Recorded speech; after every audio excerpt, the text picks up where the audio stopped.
La camomille romaine est utilisée en phytothérapie pour ses vertus sédatives, apaisantes et anti-inflammatoires. Cette camomille noble était déjà connue et utilisée durant l'Antiquité, essentiellement en Grèce. La camomille odorante ne doit pas être confondue avec la camomille allemande, ou petite camomille. Classification botanique, famille des Astéracées, Astoracées, les différentes formes et préparations, tisane, inhalation, collyre, collutoire, huile essentielle, pommade, lotion, crème, granulés d'homéopathie. Les propriétés médicinales de la camomille romaine. Utilisation interne. Propriétés anti-inflammatoires et antioxydantes.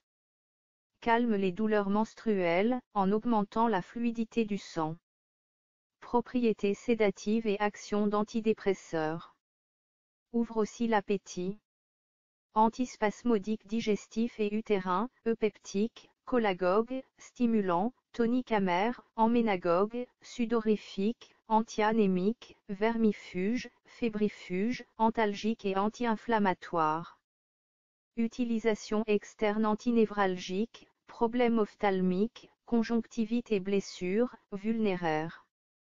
Indication thérapeutique usuelle. Dyspepsie d'origine gastrique et hépatique, inflammation du tube digestif, œsophagite, gastrite, ulcère, migraine digestive et hépatique, névralgie dentaire, tendance anorexique, grippe et fièvre digestive, engorgement du foie ou de la rate. Dermatose inflammatoire, brûlure, eczéma, prurite vulnéraire, douleur névralgique. La camomille romaine a une action positive sur le système nerveux central, elle joue un rôle de sédatif, de calmant. Elle a une action antivirale. Autres indications thérapeutiques démontrées. Prévention de l'irritation post-opératoire de la gorge, atténuation des inflammations et des irritations des voies respiratoires, diminution de l'agitation et des insomnies nerveuses. Il s'agit également d'un bon bactéricide. Histoire de l'utilisation de la camomille romaine en phytothérapie. La camomille romaine était déjà utilisée durant l'Antiquité. Le pharaon Ramsès II aurait été embaumé avec de l'huile essentielle de camomille romaine. Elle permettait également de faire baisser la fièvre et de traiter les insolations, les courbatures ou les troubles féminins. Dès le Vieux-siècle, cette plante servait à diminuer les insomnies, les maux dorsaux et les symptômes d'indigestion. Elle participe à l'élaboration de nombreuses préparations pharmaceutiques. Aux XVIe et XVIe siècles, la camomille romaine était très présente à Rome, ville dont elle tire son nom. Description botanique de la camomille romaine. La camomille romaine est une plante herbacée vivace, qui peut atteindre 10 à 30 cm de haut. Elle est blanchâtre, ses tiges sont couchées ou dressées. Ses feuilles alternes sont filiformes, divisées en lobes. Ses capitules font de 20 à 30 mm de diamètre. Les fleurs sont de couleur jaune et blanc, érigées en solitaire, au bout d'une tige. Son parfum est amer et son odeur aromatique. Les fruits sont des akènes jaunes, côtelés. Elle fleurit de juin à septembre. Très répandue dans les régions tempérées, elle n'aime pas l'altitude. Elle est particulièrement présente en Anjou, où les terrains siliceux lui conviennent. Composition de la plante. Partie utilisée. C'est le capitule, c'est-à-dire la base sur laquelle repose la fleur, qui est utilisée en phytothérapie. Cette fleur doit être récoltée fraîche et verte, en début de floraison, quand les capitules ne sont pas encore trop ouverts. Principes actifs. Constituants polyphénoliques, acide phénol, flavonoïdes, dérivés polycétyléniques, coumarine, composés phénoliques. Huile essentielle, sesquiterpène à saveur amère. Utilisation et posologie de la camomille romaine. Dosage. La camomille romaine est utilisée sous forme de teinture mère, à partir de la plante entière, d'extraits fluides, d'extraits secs et d'huile essentielle de capitule. Des préparations faites maison sont possibles. Pour lutter contre les troubles digestifs, telles que les indigestions, les nausées, les brûlures d'estomac, ou les règles douloureuses et l'anxiété, il est conseillé de prendre une infusion de camomille romaine, avant les repas. Pour préparer l'infusion, il faudra laisser infuser 5 à 10 capitules, pendant 10 minutes, dans une tasse d'eau bouillante.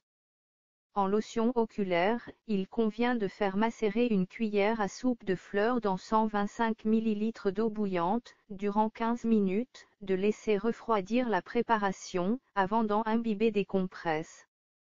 Les irritations oculaires modérées, les conjonctivites bénignes et les yeux fatigués s'en trouveront, ainsi, calmés. L'huile de massage se réalisera en mélangeant 10 g de fleurs de camomille romaine à 100 ml d'huile d'olive tiède. Cette préparation devra macérer, à couvert, durant 4 ou 5 heures et sera utilisée en massage sur des articulations douloureuses, des muscles courbatus, des entorses, des foulures ou en traitement de la goutte. Pour un bain apaisant, 60 g de fleurs de camomille romaine seront mélangées à 1 litre d'eau, portée à ébullition. 1 heure d'infusion est nécessaire. De la sauge, de l'origan et du serpolet pourront être ajoutés. L'infusion concentrée de camomille romaine permet le traitement des aftes et des ulcérations de la bouche. Précaution d'emploi de la camomille romaine. L'usage de la camomille romaine peut entraîner des effets indésirables et présente certaines contre-indications. Contre-indication: la camomille romaine est déconseillée aux personnes asthmatiques, allergiques au pollen et aux femmes enceintes. Effet indésirable: la consommation de camomille romaine peut entraîner des rhinites allergiques, chez les personnes sensibles au pollen des armoises. Lorsqu'elle est utilisée en dose excessive, la camomille romaine peut entraîner des vertiges, des étourdissements, des nausées ou des vomissements. Dans tous les cas, il est recommandé de se conformer aux doses indiquées ou de demander conseil à un médecin ou à un pharmacien. Interaction avec des plantes médicinales ou des compléments. Des réactions croisées ont pu être observées lors de l'association de la camomille romaine avec l'achillée millefeuille, avec la matricaire, avec la laitue vireuse et avec le chrysanthème. Interaction avec des médicaments. La camomille romaine ne doit pas être associée aux médicaments anticoagulants, en raison de la présence de coumarine dans la plante. Avis du médecin: des bienfaits reconnus. La camomille romaine est reconnue comme un antispasmodique digestif et utérin efficace. Elle a également une fonction stimulante générale. Elle permet de rééquilibrer un flux menstruel perturbé et peut être utilisée comme vermifuge ou comme antalgique et anti-inflammatoire en gynécologie. La camomille romaine est utile pour apaiser les maux de dents chez les enfants. Ces fleurs sont stomatiques, antispasmodiques et analgésiques. Avertissement: pour obtenir un maximum d'effets positifs, sans aucun risque, il est recommandé de consommer des préparations conditionnées et standardisées aux doses préconisées. En cas d'utilisation de préparations faites maison, il est important de respecter les doses recommandées. La camomille romaine ne doit pas être associée à la consommation d'alcool, en raison de la présence de coumarine.